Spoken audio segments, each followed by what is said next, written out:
సైనిక దళాల సమరోత్సాహాన్ని, వాళ్ళ యొక్క త్యాగాలను, వాళ్ళ యొక్క శక్తి సామర్థ్యాలను, వాళ్ళ విజయాలను రాజకీయ ప్రయోజనాలు కోసం వాడుకోవడం కోసం ఒకళ్ళు తిరంగా ర్యాలీలను చేస్తారు, చేయండి తప్పులేదు. ఒకళ్ళేమో జై హింద్ అని చెప్పి మళ్ళీ అదే సైనిక దళాలని విమర్శించే ప్రయత్నం చేస్తారు. ఇదే కాంగ్రెస్ పార్టీ 10-15 రోజుల ముందు ఇదే ముఖ్యమంత్రి ఇక్కడ ర్యాలీ చేశాడు సైనిక దళాలకు మద్దతుగా. మళ్ళీ ఇప్పుడేమో సైనిక దళాలు తప్పు చేశాయన్నట్టుగా మాడుతూ ఉన్నారు. రేవంత్ రెడ్డి గారు మీరెవరు? దేశ ప్రజలందరికీ హక్కు ఉంది ఏడవడానికి, కానీ ఏ అంశం మాట్లాడాలి, ఎంతవరకు మాట్లాడాలనే విషయంలో పరిమితులు ఉండాలనే విషయాన్ని కూడా గమనించాలి.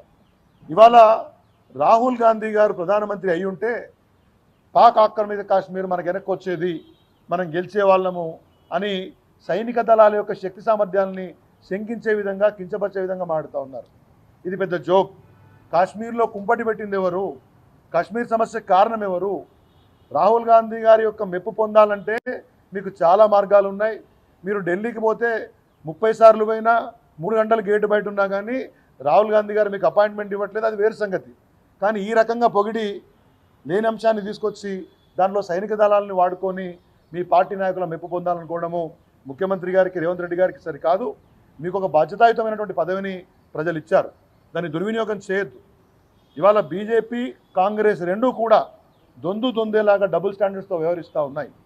ప్రజలు జవాబుదారీకి ఉండకుండా సైనికుల త్యాగాలు పోయినాయి. Army, air force, naval forces, paramilitary forces, internal forces అందరి యొక్క త్యాగాలు పోయినాయి. కానీ అది కాదు వీళ్ళకి ముఖ్యం. అసలు విషయం ఎక్కడికో పోయింది. రాహుల్ గాంధీ ప్రధానమంత్రి కావాలన్నా, మోడీ గొప్పగా పనిచేసిండా, ఇదా మనకు కావాల్సింది?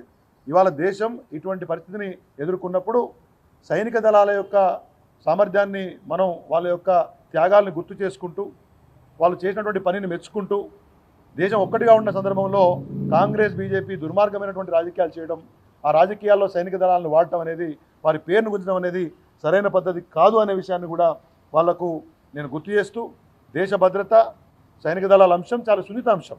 మాట్లాడేటప్పుడు బాధ్యతగా ఉండాలి. ఇటువంటి స్టేట్మెంట్స్ అయితే ముఖ్యమంత్రి గారు ఇస్తున్నారో, ఇలా కాంగ్రెస్ పార్టీ ఎటువంటి నాయకులను తయారు చేసి దేశం మీద గోలుతుందో, ఎటువంటి బాధ్యతారహితంగా ఉంటుందో మరి వాళ్ళ ప్రజలు గమనించాలని కోరుతూ, ఇటువంటి యొక్క వ్యాఖ్యలు భవిష్యత్తులో పునరావృతం కాకుండా కాంగ్రెస్ నాయకత్వం చూసుకోవాలి. ఈ తరహా విధానాన్ని బీఆర్ఎస్ పార్టీ తీవ్రంగా ఖండిస్తుందని కూడా మీ ద్వారా తెలియజేస్తా ఉన్నాను.